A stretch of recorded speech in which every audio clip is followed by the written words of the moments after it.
ยนไปทะเลจะเหือดแห้งหายภูเขาทลายก็ยาถึงฟ้าจะปีนแผ่นดินจะไหวตามมาแต่แห่งหาแห่งศรัทธายังปรารถนาคงมันสองเฮาเคยนอนห่วมหมอนห่วมเมียงเสน่หาซื่นชมสุขสมราบัดนี้ต้องมาไกลกันน้องอยู่ยามใดสุขใจหรือเศร้าโศกสันส่วนตัวอายเองแค่นั้นอยู่เดียวแสนเปี่ยวพอคิดฮอดน้องก็ได้แต่มองภาพถ่ายขอฝากความในหัวใจกับสายลมลอยว่าอายยังหาทุกวันยังคอยคิดถึงอายเพียงน้องแต่บ่น้อดวงใจ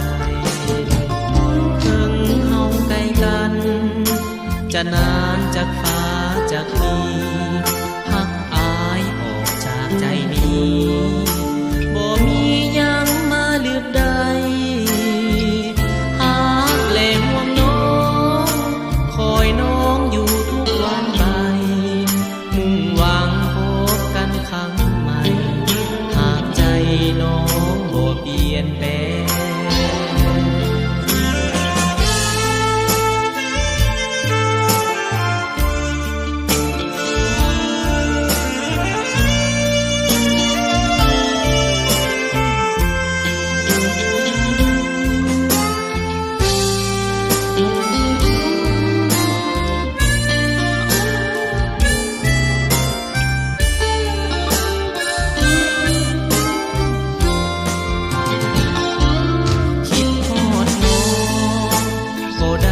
แต่มองภาพถ่า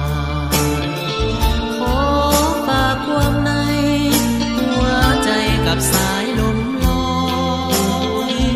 ว่าอายยังหาทุกวันยังคอยคิดถึงอายเพียงน้องแต่บ่น้อดวงใจ